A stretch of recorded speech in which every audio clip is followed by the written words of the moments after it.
Hi everyone. Good morning. My name is Sachin. So I'm here to talk about how we build and scale the MySQL platform in Flipkart and what are the challenges that we have actually faced during this journey. Right?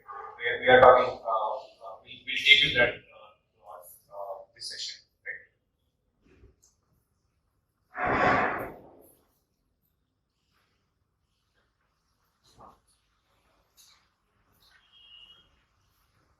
Let me just first introduce you to Flipkart, right? And Flipkart is one of the largest e-commerce players in India, right? And we are a group of Walmart company, right? And we have around 400 million users registered in Flipkart, right? And there are 10 million users that daily visits our website, right? And we serve around like 8 million shipments in a month, right? And there are around 100,000 sellers onboarded to Flipkart because we are a marketplace company, right? And on-prem, like we have around 22 warehouses spread across India, right? And one more thing is we have our own private data centers, right? Which are actually deployed in the southern part of India.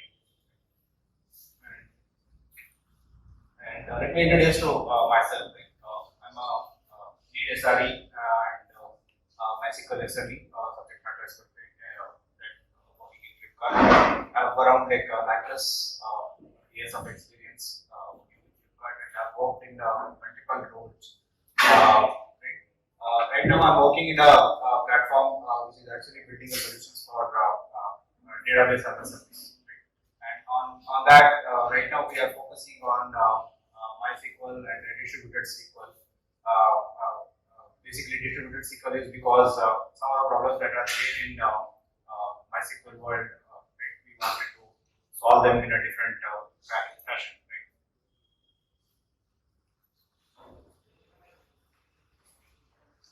Yeah.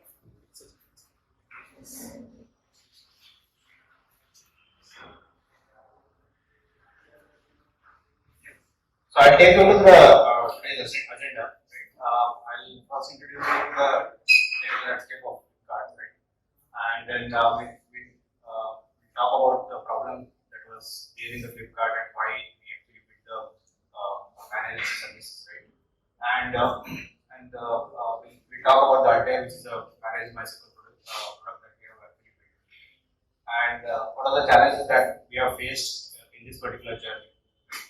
And we talk about the stacks and architecture of high-level architecture of our product, right, that we have built, and the future plans of our platform, right? And then I'll take you to the small demo of the product that we have built, and then you can go to the question.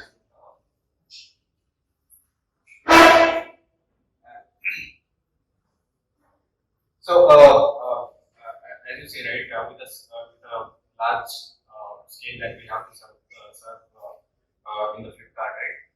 Mostly the architecture that each and every team that the Flipkart actually follows is the microservice architecture, right? Be it the order management service or the management service or be it accounting or retail world, right? Everywhere you see this is a common architecture that we have, and these are very systems which are actually transactionally consistent. Right? We will not be able to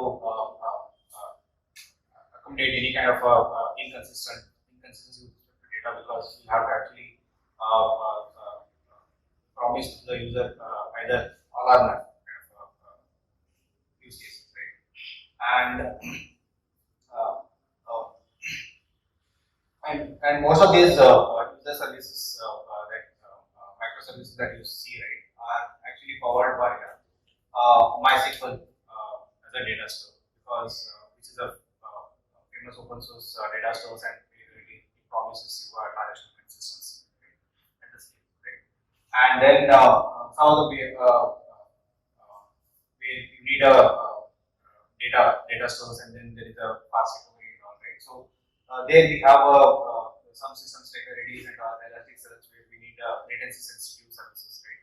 And then HBase, Mongo, and DB, Cassandra. These are all actually used for some of the storage heavy services. And then our hot stored transaction footprint is about like 200 petabyte, 2 petabyte. So next, I'll take you through the Flipkart Cloud. We have our on-prem data centers that are deployed in the southern part of India, right? Two of them are in Chennai, and one of them is in Hyderabad, and both of them are actually powered by a renewable source of energy, right? And in the data centers, to get a better performance and reduce the cost, right? These are actually we have customized hardware for our needs.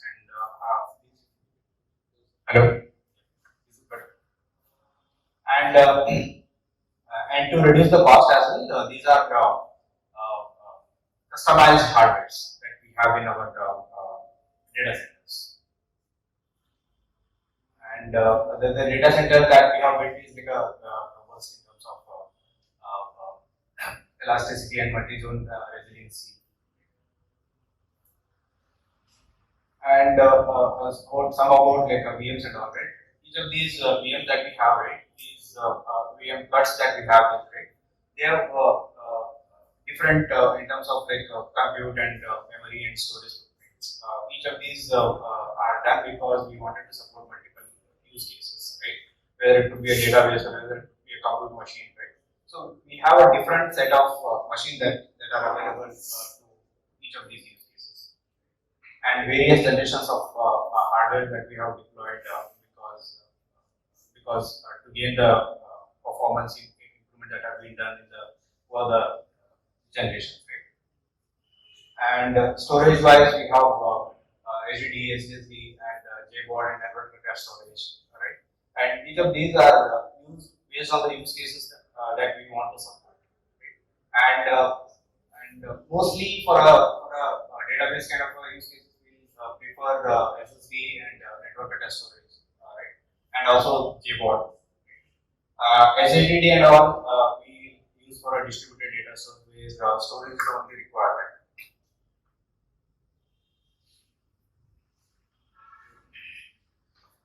Yeah, as I mentioned earlier, right? So these VMs are custom cards based on the use cases.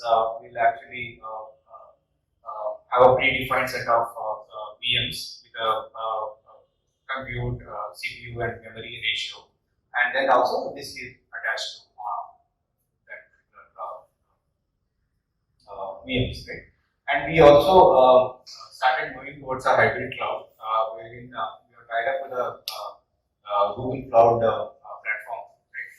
And this is basically done to basically if you take a Flipkart workload pattern, right? Throughout the year it will be some BIO, right? And then in 1 or 2 months, right, where during the Diwali season and all, we'll get a tremendous amount of traffic, right? And these supporting these traffic, we need a kind of a hardware as well, right? We'll have to throw some hardware to support that load as well, right? So for that reason, we can't keep our data center loaded with preloaded with these kind of hardwares and only use for 1 or 2 months, right? So that's why we have some plan of actually using Google Cloud machines on demand. One reason is that, and the other reason is some of the technologies that are we don't want to actually build, right? So that those can be actually leveraged from the platform. And yeah, so now we'll talk about the problem that we wanted to solve. Right? I think most of you might have already guessed, right? What is the biggest problem in actually that we see, right? One is like a developer productivity. Developer productivity as in like they will be actually more focusing on actually building the business use case, right? And they will not get much of a time in actually investing in solving solving the database related problems, right? Which will actually help them improve their system by great extent. Right? And then the best practice adoption into the deploying and managing the database services, right? Which was not there, and every team has to actually build that, right? And tuning a database for a specific use cases, right? And each and every time, each and every team has to have that knowledge to bring DB to a better performance. And managing the database is also a bigger challenge, right? Because these are deployed on a VM, right? You will have to actually VMs can go down at any time, right? You will have to actually rebuild those nodes and then maintain the consistency of data, right? And you will have to keep monitoring the replication tags and all, right? So those backups and all, right? So those has to be are a bigger problem, right?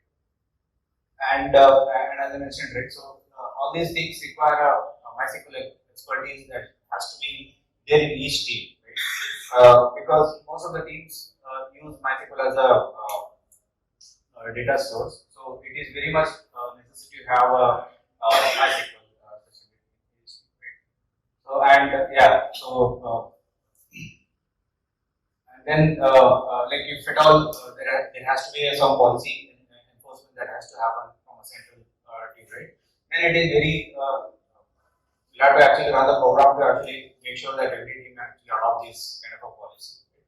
Which was actually very challenging, right? And this is a core versus context, right? So basically, each of the team in Flipkart has their own business. Like for example, if I take an example of accounting, right? So they will have their own business logics, logics, and they will have to build on top of that.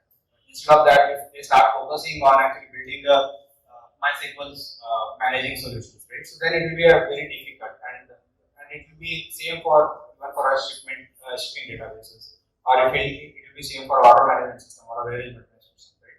So the effort or the core problem of that, right, is actually solving the business issues rather than actually focusing on a database solution, right? So that is why we wanted to actually have a central solution which could actually solve for everybody in their use cases. And yeah, now we'll talk about our DBS solution that we have built in Flipkart, right, which is called as a Arte. This database platform is built on Flipkart cloud platform, right? And it offers actually seamless provisioning and maintaining the database, right? As well as along with that, it actually uses a lot of capabilities, and it obstructs the infrastructure provisioning and service integration. Everything it is under the hood it does on its own, right? User need not actually worry on that. And so we have solved it like in a better way that every team need not worry on these things.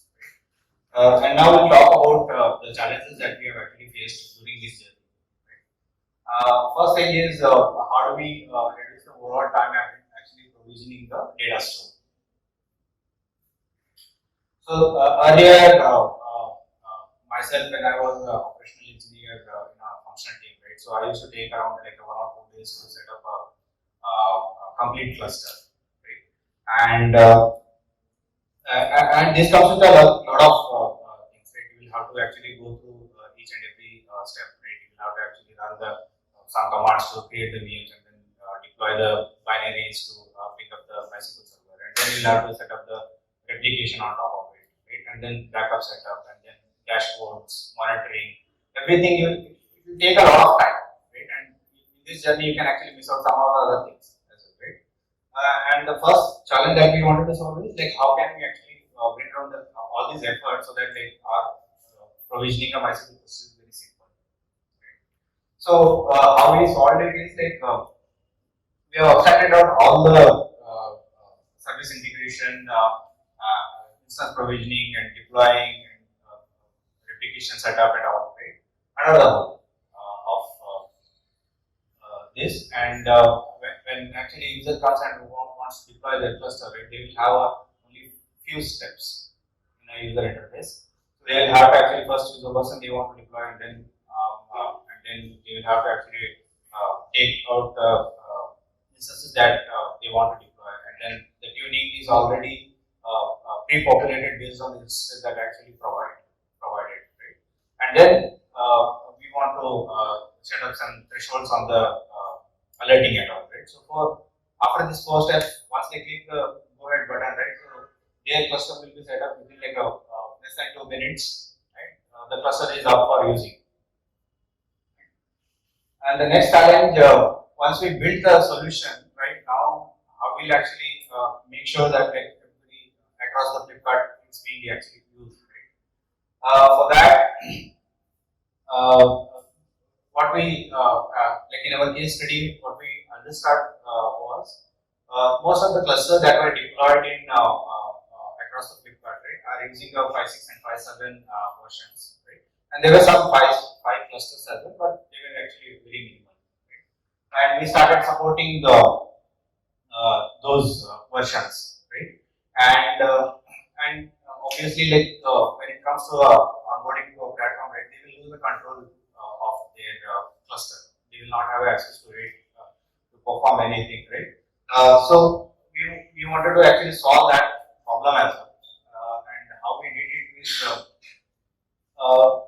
basically we focused on a specific teams, and we interacted with them, and we started onboarding their developer cluster first, and just to see what is their experience on our cluster, on our platform and all, right? And then we built a seamless migration flow in our platform, right?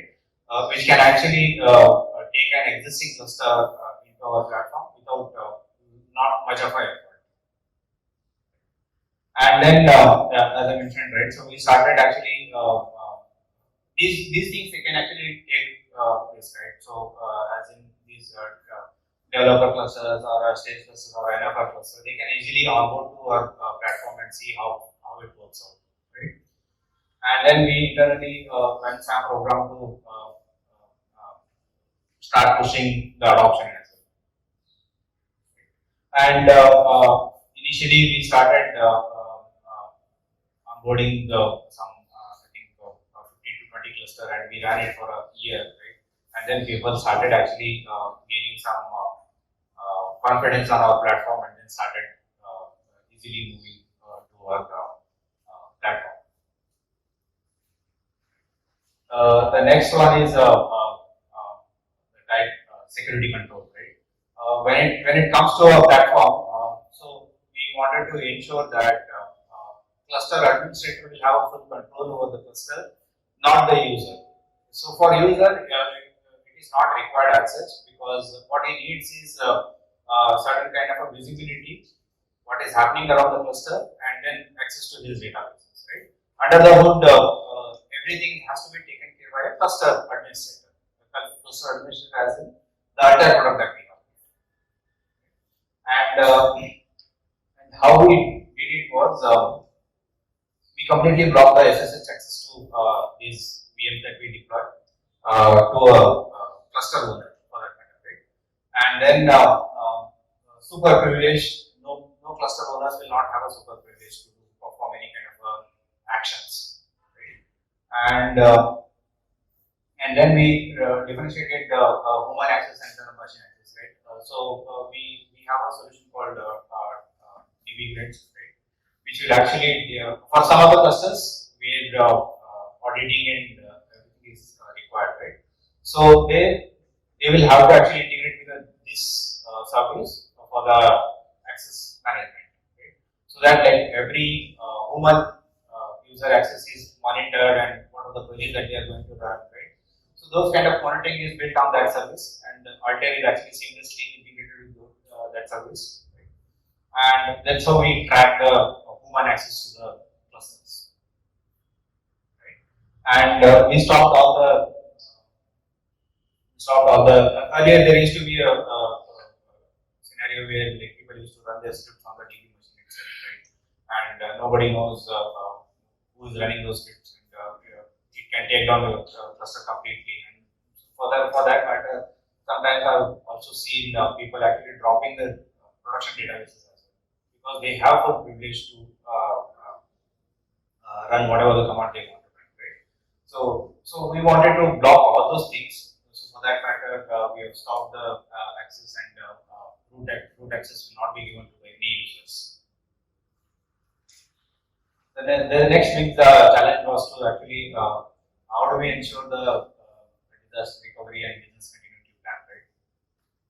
And this is to ensure your databases are actually backed up on regular intervals, and we have a solution inbuilt in the Flipkart, which is called as a NOAA, which there you need to just give out the database detail and set the frequency of your backup, and it used to take care of taking the backup and then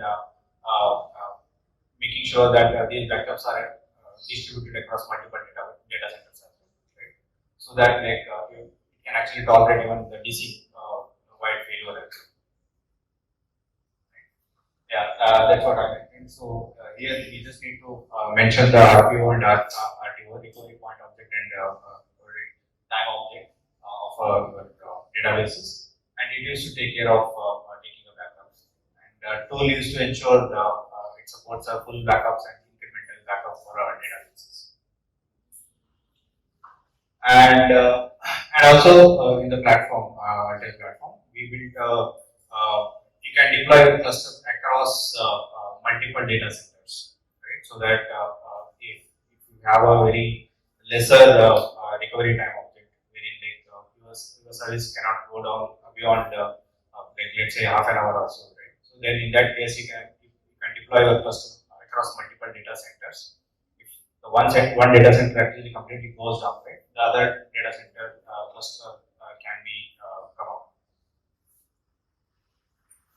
And also like since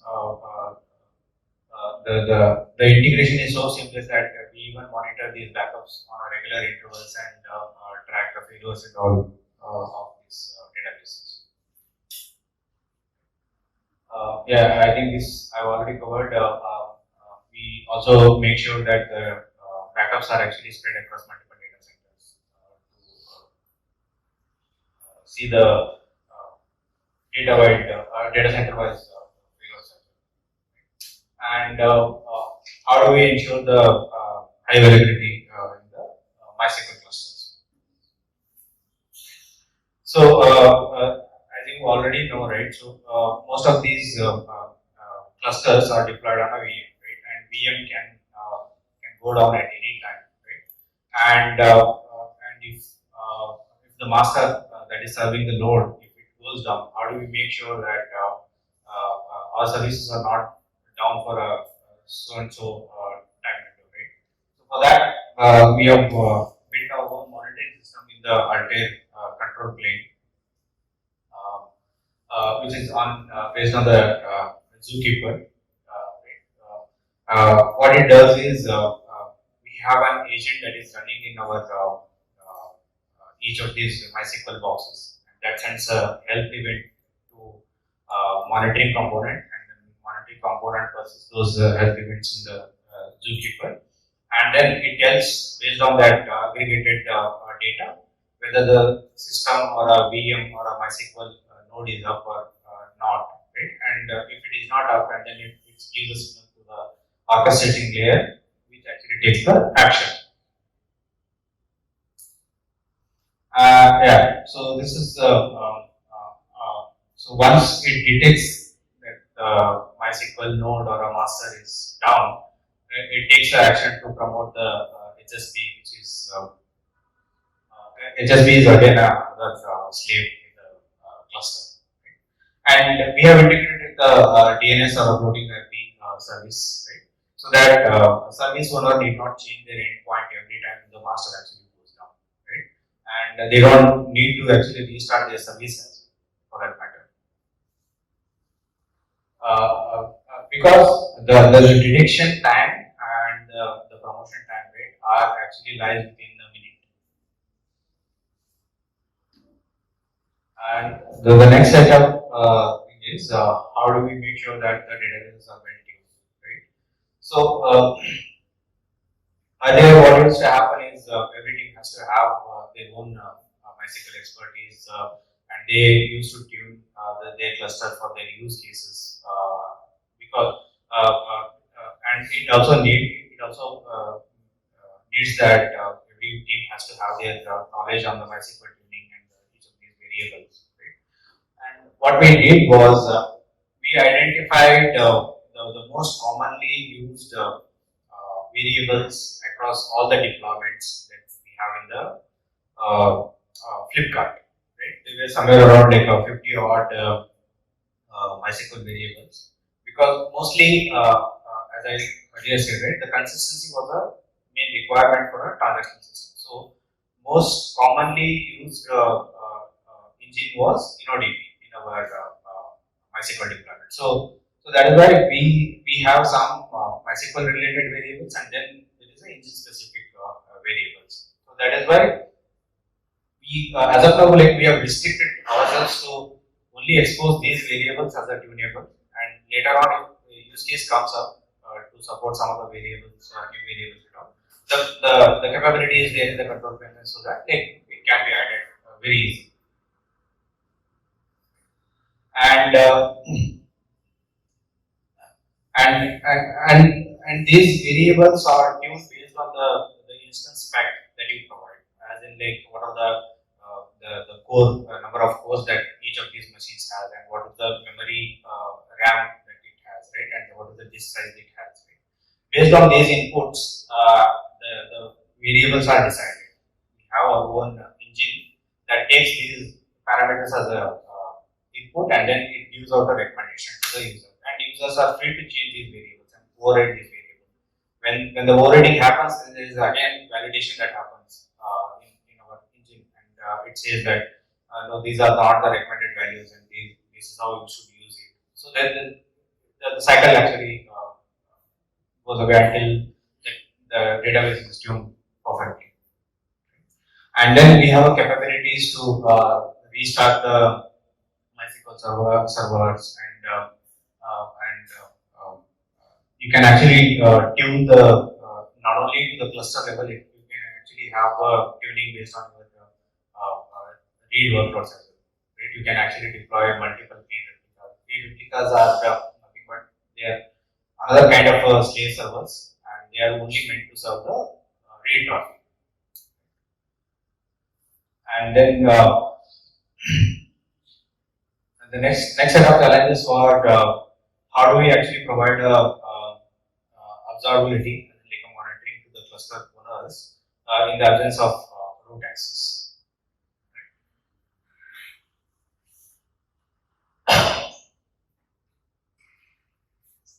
And how we did it was so we have a in the Flipkart cloud we have a inbuilt metrics collector, which is called as OpenSDB. Right?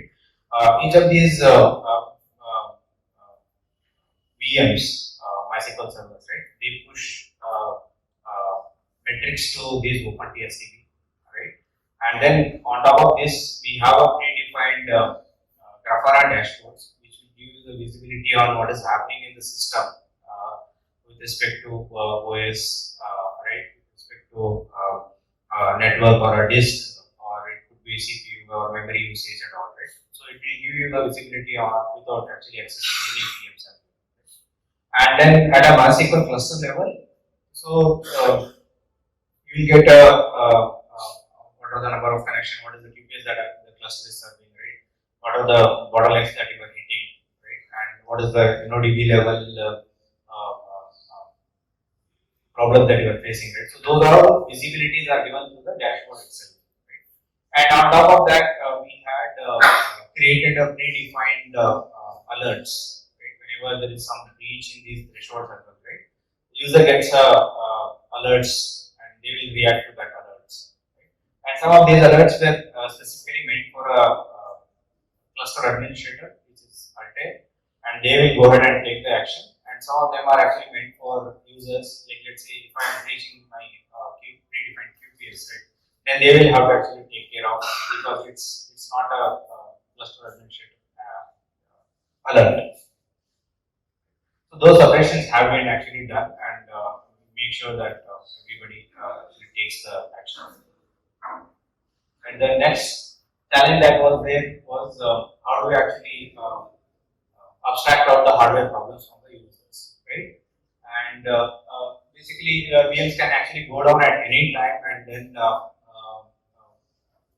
we make sure that our systems are actually detect these problems and then continue to serve the topic.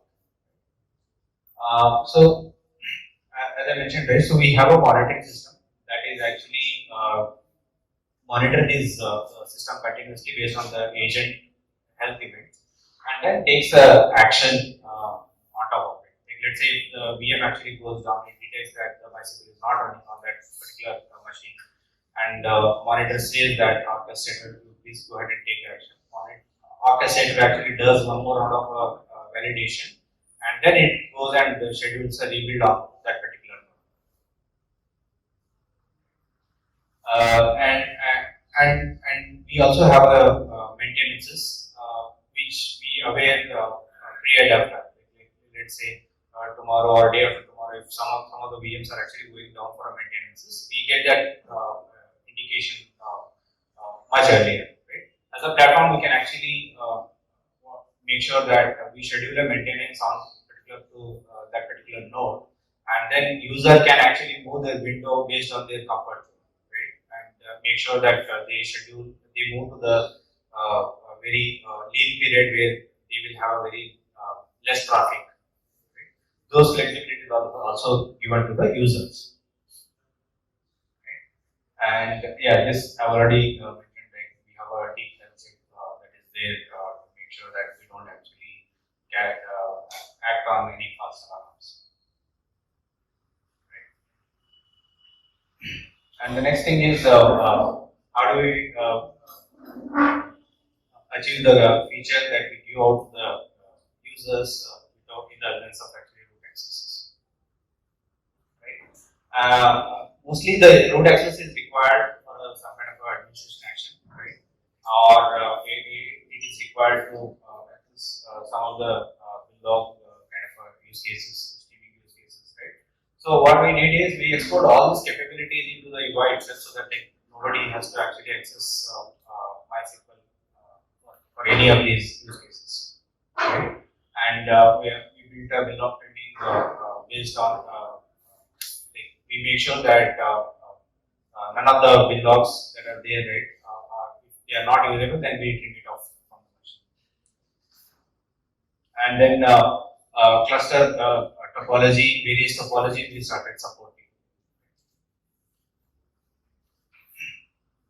And then even for that matter, like creating databases and database users also are exposed through the UI, so that they don't need to actually access MySQL because these are the capabilities where they need a root or a super access. And for some of the administrative command, like I want to see the DB statuses and all, right? I want to see the process list without any having any filter and all, right? And I want to kill some of the MySQL process and all, right? For that matter, they need a super privilege, right? Those are all capabilities are exposed to the stored procedures, where they will have a very limited privilege. Only the execute privilege on those store procedure, and behind the scene, the store procedure used to take care of running it through the super privilege. Right? And that's how we make sure that these are not actually given any privileges, or we are performing only specific action. And about the stats, we are already serving 700 plus MySQL clusters. When I say cluster, it's asynchronous based replication cluster, right? And minimum like we'll have 1 to 3 nodes in a cluster, right? And we are already serving around 700 plus cluster, and there are still somewhere around like 200 or 300 clusters that are running outside of this platform. Right?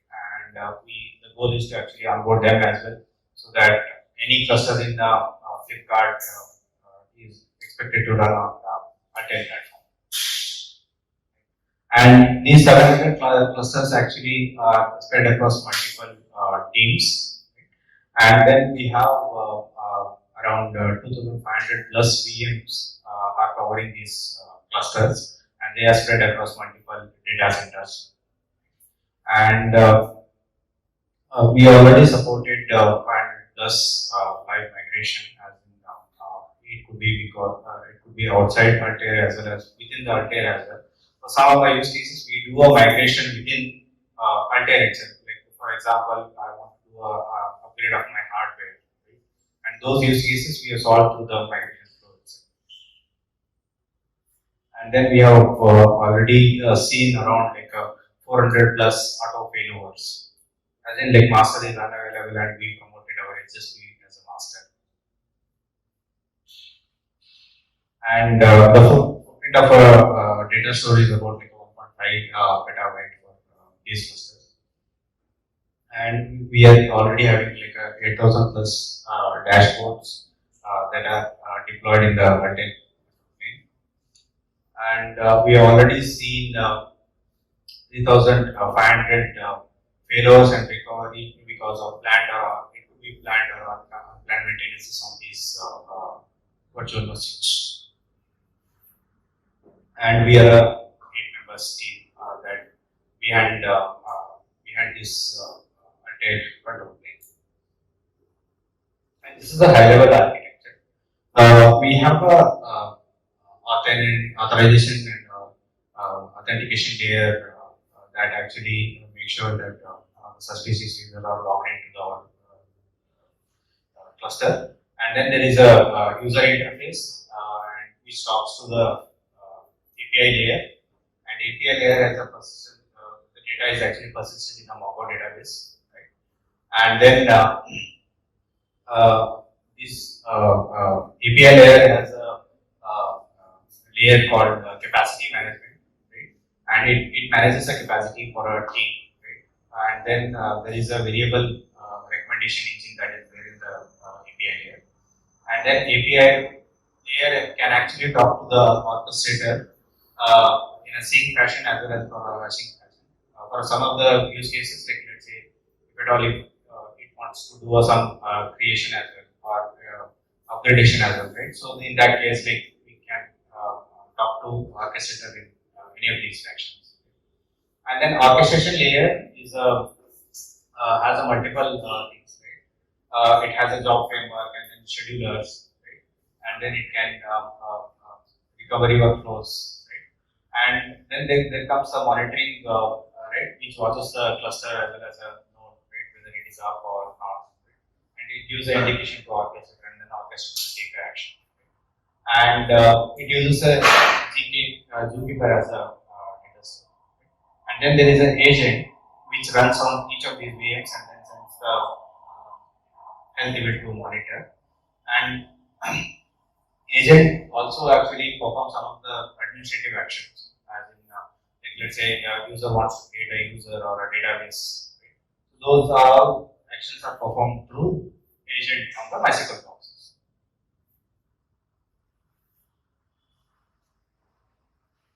And what next? What are we actually thinking next? Right? So we have started working on building a gateway support on our control plane, right? And then building a support. As of now, it is supporting FCP as in like a Flipkart cloud platform, right? And we wanted to extend that to a GCP so that like we'll be able to deploy MySQL cluster on Google Cloud platform as well. And also we are thinking of deploying a network attached storage, wherein like compute and storage are separated, so that like we get the advantage of that as well. As in like the recoverability of a cluster is faster compared to the local attached VMs. And we are also thinking of actually building an operator for managing these MySQL clusters, right? And we're also thinking of actually making it as a open source. This is still in work in progress, right? And as of now in the platform, we don't support 8.0, and the next plan is to support 8.0, right? And then we also have some of the clusters who are using semi-synchronous application. Because of that, they are still away from Altair platform. So we are thinking of actually adopting the semi-sync replication and then the bidirectional replication. I'll take you to the demo.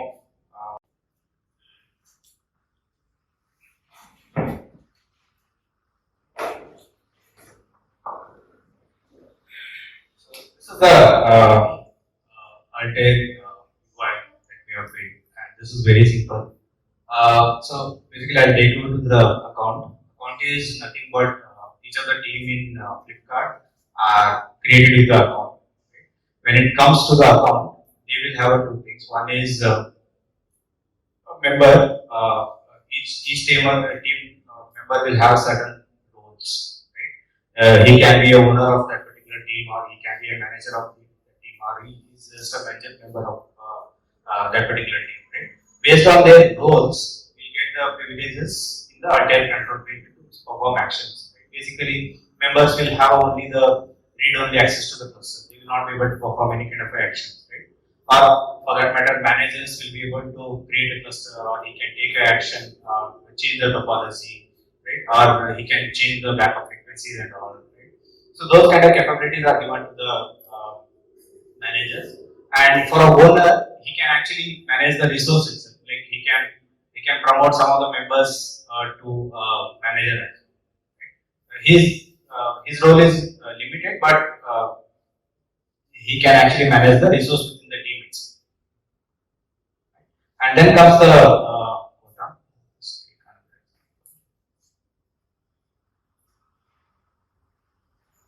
So quota as of now, like we are working on a model called bring your own capacity. So each team has to go to the central resource providing team. Right? There is a board that actually manages all these capacities. So they have to actually go to this team and then provide the requirement, and then they will allocate the capacity to these teams. And once that is done, they will have to transfer that resources to our team, and so that like we'll be able to provide their clusters. That's how it works. So we already have a predefined instance types, and against which the number of instances that you can actually create are reserved. Beyond this, you will not be able to create. The control plane will not allow, and we can edit these and then add a new quota. That also we can do it here. And I'll take you to the how do we actually create the cluster. We have two flows here. One is a create new cluster, and then the migrate existing cluster, which is outside the Altair control world, right? They can actually migrate their cluster within the Altair. I'll take you to the so here we just need to specify cluster name here, and then the version that we want to support. As of now, like you stop supporting 5.6 because it's already UA. Right? So the next task is to actually start supporting 8.0. We'll only have a 5.7 here. Right? And then the engine that we are supporting as of now is the InnoDB, and there are plans to support the Mydbops and those engines as well. So the next step is to choose the topology that you want. Right? So in this topology, basically whether you want to deploy a multi-zone cluster or not, right? Or a single zone cluster you want to deploy. This is based on the requirement that they have, how much downtime they can actually do. Right? So in the high availability, they will be actually deployed to one more state, which they don't have access to. Right? And then if at all they want to have a backup, they can actually enable it. And once this is done, they can actually choose the instances that they want to have. And here, like, we have already given like how much is available for a data partitioning, and then binary log, storing the binary log, and then the temp. These are the three logical volumes that we create, and they have flexibility to actually change their data partitioning size as well. Once they choose the main topology, they can add a read replica also. The read replica is a special kind of a slave where they will have access to. And the two slaves that we are deploying with the cluster, they don't have access to. If at all the team has a requirement to serve the reads from a slave machine, right, they can actually choose to deploy a read replica. Otherwise, based on the instances that we have provided, right? So here are the recommended values. It is already pre-configured, right? And here I can actually go ahead and change anything that I want, right? I want to change the max connection. So it will highlight these are the variables that you have already changed of sort, right? I want to change binary data format from row to statement. So those things I can actually take from here, right? And then if I run the validation, it will again do the validation, and then it will say that we can proceed. And the next comes the policy around alerting. So basically, we set up a predefined alert on these clusters. The only thing is, teams should be allowed to choose the thresholds,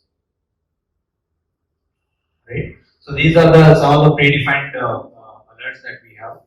There are other as well. They are triggered based on the flows. These are the scheduled ones. So on load average, we'll get some alert on reaching a replication lag on any specific node, right? They will get an alert, right? And then reaching these capacity QPS, right? On reaching these slow queries or connections, right?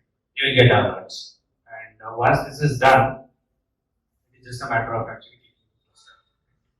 And I'll show you like how it will start, right? Like these are administrator view. But user will not get to see these jobs and all. Right? So the cluster topology will be deployed like this. There will be a master, and then there will be a hot standby, and then the backup, because you choose for a backup. I'll show you another cluster in the meanwhile.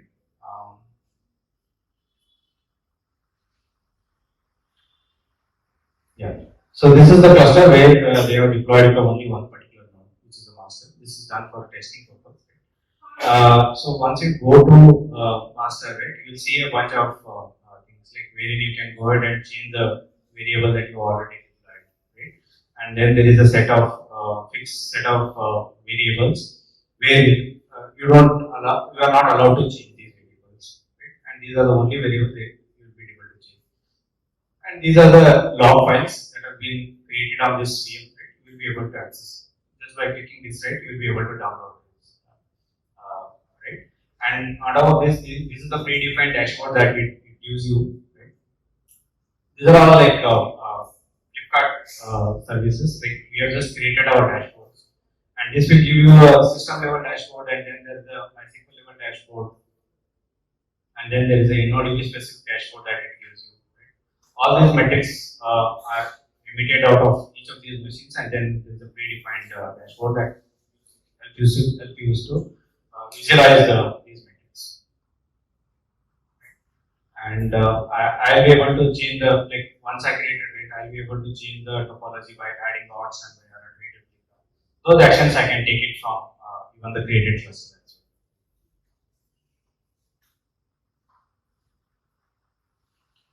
And this is about like a migration flow, right? And so this is here the cluster is already running outside the Flipkart, as in like running outside the our control, right? And you want to migrate it to Altair. So we rely on the backup tool that we already have. If that cluster is already onboarded to that particular tool, right, it is very easy for us to onboard it to Altair. Right? For example, here if I search, I want to know the cluster.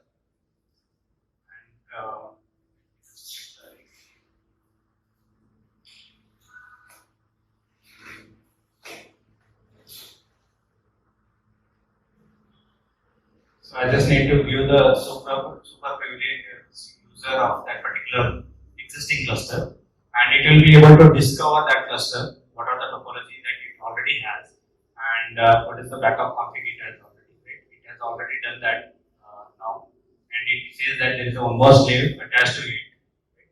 And I need to select the instance on which the backup is in this topology. So this is the node where backup is already running. Right? And when I click,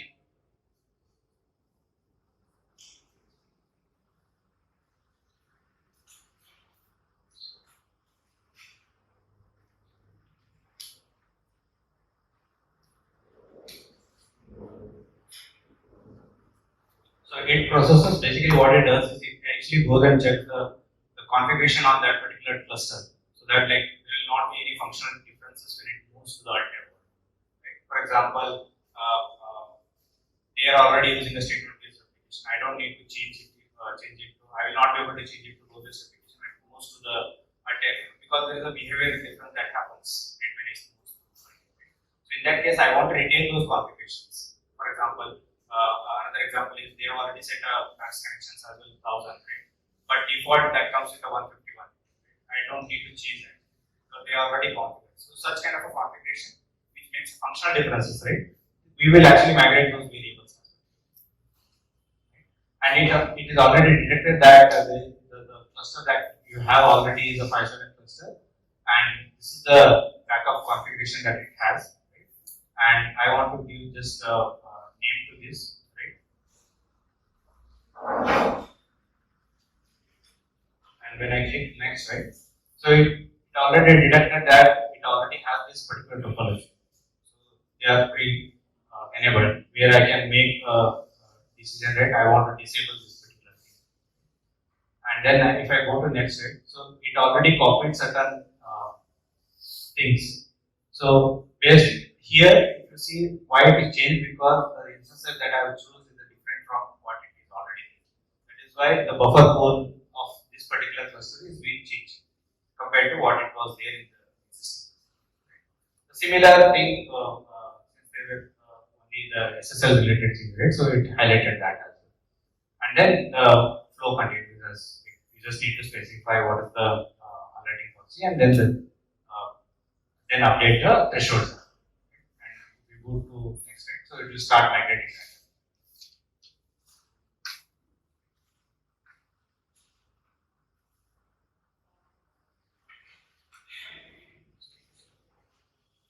And the next thing, what we do in the migration flow, right? Basically, it stores the backup. It restores the backup cluster, and the source cluster might already be actually having some more changes what it was there in the backup. For that, like we have another flow which actually sets up the replication between your source cluster and the alternate cluster for incremental changes. Right? Once he decided to actually do the cutover to alternate, then they will have to schedule a download and do the cutover. Those capabilities are also exposed to the UI. And here I'm like completed this. At all, you have any questions?